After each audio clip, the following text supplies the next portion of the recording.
Alright, another day. We're recording. Seems like we're doing good. Beautiful. Let's get into it. One take. No script. Straight from the heart. I love you guys. Let's get into this. I chose sales as the main way that I wanted to make money online. I chose it as the skill that I was willing to suffer for. In this video, I want to go over exactly what my entire journey has been like and overall where I'm at now when it comes down to getting into closing, where I'm at financially, and overall what I would recommend when people first start getting into sales. So number one, why I went into sales in the first place. I chose sales because I realized that I really and truly just loved the talking to people aspect of a business. I really love the relationship aspect of a business, if that makes sense. Back when I was a photographer and I had a media agency, the main things that I really and truly loved was talking to people. It was making people feel comfortable in front of the camera. It was talking to potential clients, getting to know their stories, getting to know how I could help them. Overall, throughout the entire journey, I learned that, wow, I really like talking to people. Like it's really good. I'm actually good at it. So that's how I got into sales. That's not how I got into sales, but that's where the obsession, I would say, started when it came down to learning that skill, and when it came down to putting myself into that skill, if that makes sense. And at the time, I was working with a couple of sales reps, a couple of high-ticket closers who wanted to grow their community, so they hired me. Never got paid for that. That's one of the main things I hate about agencies. It was waiting for the client to pay, and then them not paying ultimately. It's happened like twice with me, and like I don't want to suffer for this. This is something I don't want to suffer for. I really and truly don't feel like this, but we will get into that later down in the video. Obviously, I started to do a little bit of research. I came across a guide by Luke Alexander on getting into high ticket sales, what closing is, all this different type of stuff, and honestly it caught my attention. I could have people booked onto my calendar, which is something I was already doing. Through that, all I would have to do was close the deal, talk to them, make sure they were the right fit, make sure they were a right fit, close the deal, and then move on to the next one. If I get a no, I get a no. If I get a yes, I get a yes. So my income was really and truly based on my performance, which, if you know me in real life, then that was okay by me. From around halfway into 2024, I became a setter, and then I realized around like last year, and then I realized and I made the leap, and throughout the time of being a setter, all I was thinking about was closing, like how I would actually do on a closing call. I wanted to actually talk to people, not just like text them, but like actually talk to them. Texting, in my opinion, it takes up so much time. I'm just like, I gotta text you and you gotta take all this time for me to text back. It to me wasn't immediate. I love immediacy. I love to move fast, snappy, quick. Let's move.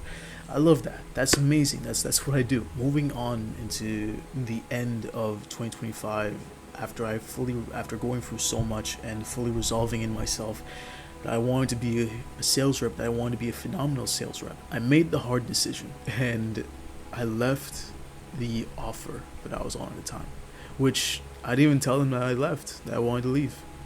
I just left the group chat, and I decided that I wanted to be a closer. I had spent the last 5 or so months constantly playing in my head, you should be a closer, you should be a closer, you should be a closer, you should be a closer. And then finally taking that action and being a closer. And right now, I got myself 2 mentors from the start of 2026, around February of 2026. Since then, I've been training to be a closer. And the personal development journey that I've had to go under for me to do that is something that I actually love. Which brings us into part 2. What I actually wanted to suffer for. When I decided that I wanted to be a closer and I wanted to do sales as my main thing, I realized that with anything in life, there was going to be suffering. There was going to be major pain. There was going to be times when I really just wanted to jump off a bridge. There was going to be times when I really just wanted to jump off a bridge and not do it anymore. So it came down to the one question. This one singular question I had to ask myself. What do you actually want to suffer for? Because suffering is inevitable. So instead of putting yourself through suffering that you yourself don't want, and it's not going to make you a better person, you don't feel as if it's making you a better person, put yourself through suffering that actually does. Intentional suffering. That way, at least, you're growing as a person. And I realized that sales gave me that outlet, that personal development outlet that I actually wanted, and that intentional suffering that would actually benefit me. I had to learn responsibility. I had to learn how to be a lot less upfront than I usually am. I had to learn responsibility for others. I had to learn how to keep others accountable. I had to learn how to keep myself accountable. Through this journey from the tail end of 2025 into now 2026, the 5th month of 2026, I've realized that closing is what gave me that development that I wanted. The suffering that actually felt good. The suffering that actually felt as if it was leading somewhere. It was something that I actually wanted. It wasn't stressful. It wasn't this thing of, oh, like, am I going to get paid this month? Is this going to happen? Is that going to happen? It wasn't all of these different variables that are outside of my control. No. It was me. Am I going to show up to that training call? Yes, I am. Am I going to show up to that mock call? 100%. Am I going to show up to that live call with that client who booked in because there's a lot of stuff going on in their life? 1000% I am. It's taught me how to be reliable. And I choose that suffering above all of the other sufferings of all of the other business models. And I've tried majority of them. Photography gave me the suffering of having people on my back 24/7. I did not like that at all. At all. I hated that. That was just, no thank you. Sometimes I would get clients who wouldn't even pay me up front at the start. Sometimes I would get clients who would take me months after to pay me. And then I'm gonna be 100% honest with you, I fell in with this radio station that they're like, yeah man, we'll pay you, we'll just go out and like do the photo shoots for us. I'm like, cool, like amazing, like this is exposure, it's what I wanted. Like finally this is like my major big break. I was in photography for like a year at that point. Finally, like this is my major big break. I'm gonna finally start making some money with this, like actually on a monthly basis. I can actually like start seeing a salary go through. I can actually like count this as like, salary and a workable income. Didn't happen. They never paid me.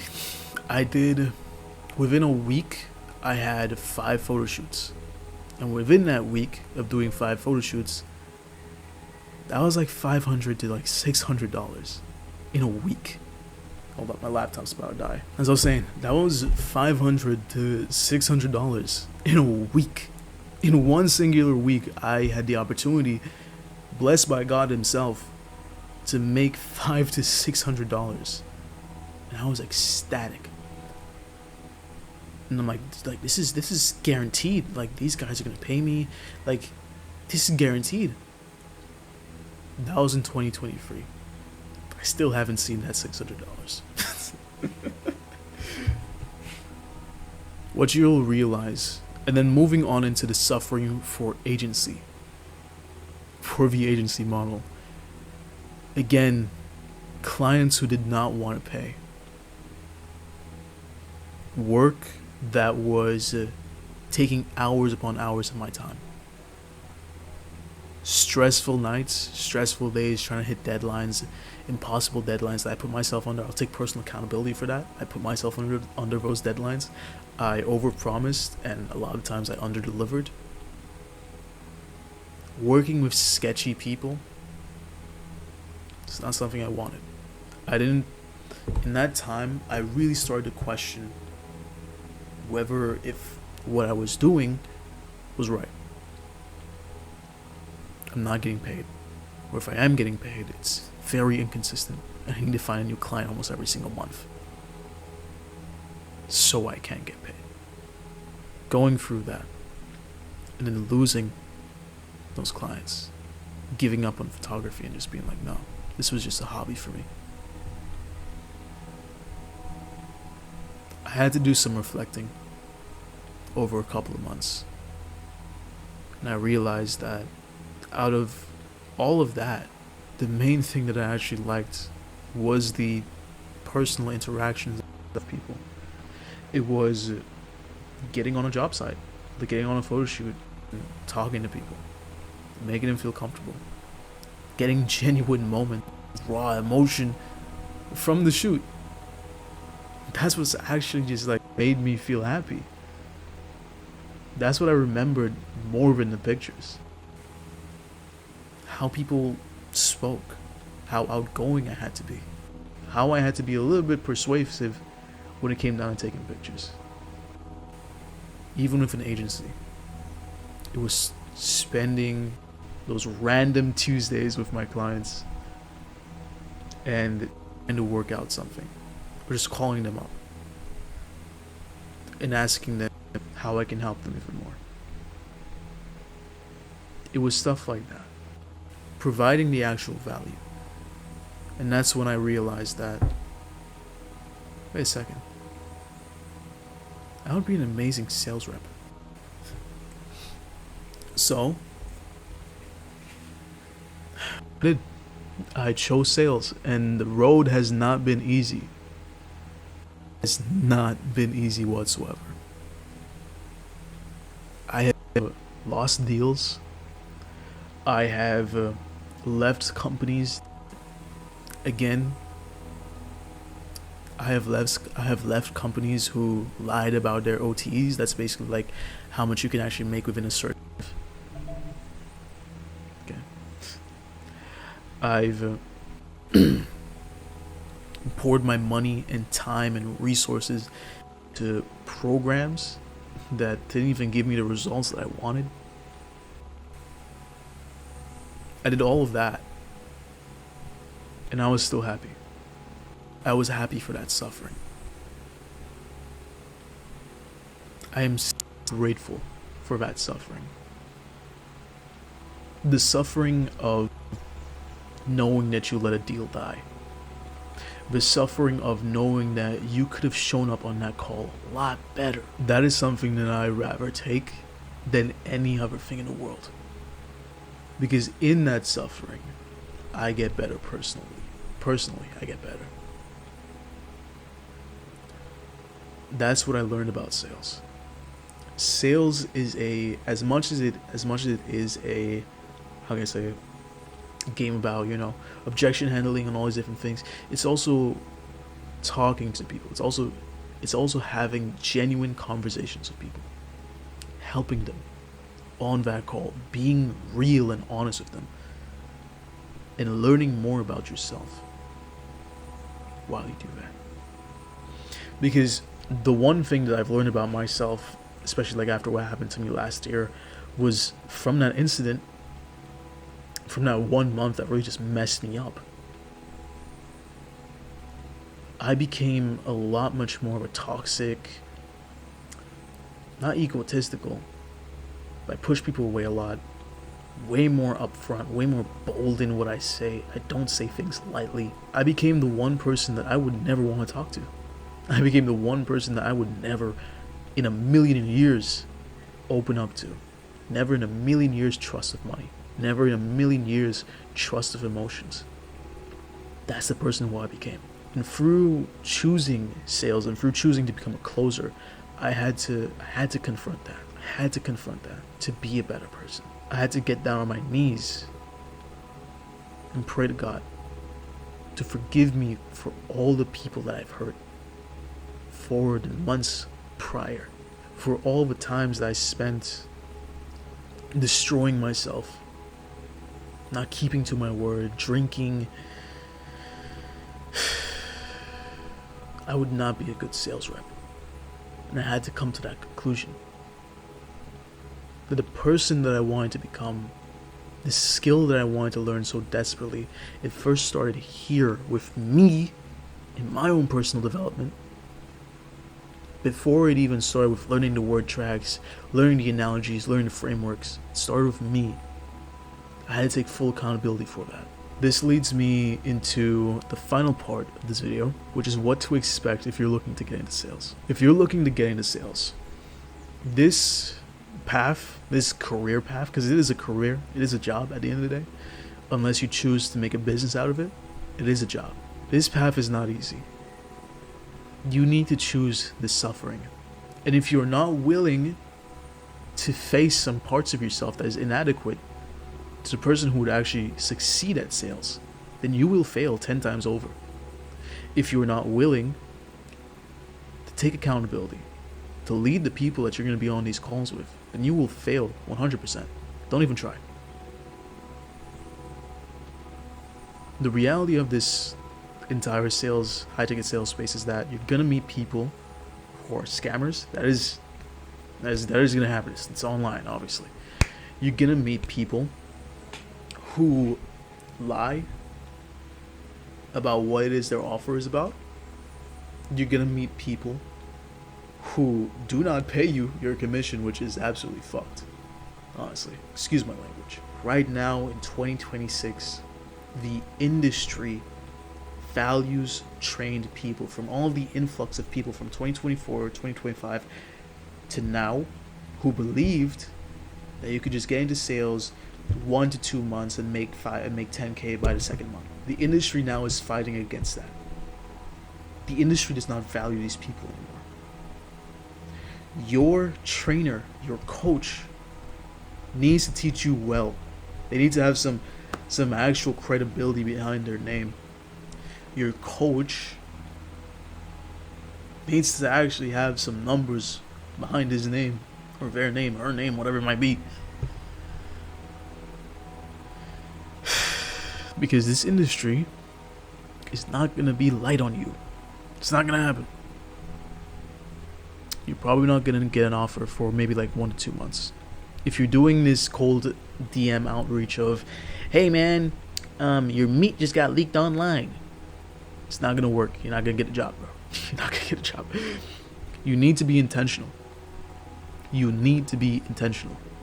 The market now, for sales and for any business, as a matter of fact, it is moving away. If you actually want to make some good money and make some decent money, it is now moving away from the fast cash, flashy lifestyle, that type of bullshit. Again, excuse my language, that type of stuff, to a now value, personalized, more intentional market. That is who we're moving towards. These are people we are moving towards. Intentional people. People who actually provide a good, like, actual value.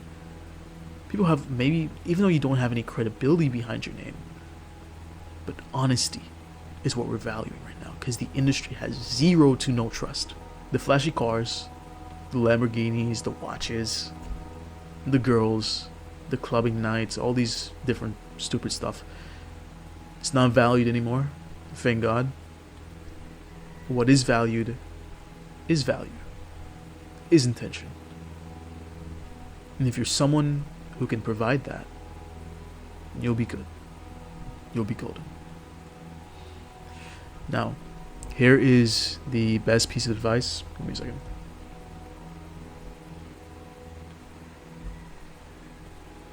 There we go.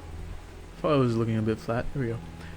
Here is the best piece of advice I can give you, and I'm even lenient so I can tell you this. So, don't tell anyone this secret, okay? Okay, kids, I'm gonna tell you this. I don't want you to tell anyone the secret. I might put you over here. The best piece of advice I can give you right now is simple. You need to follow God in your sales career. You need to be around people who actually follow God and actually value Him. That's what you need to be around right now. I love you. Hope you have an amazing day. And don't tell anyone that secret I just told you. Mwah.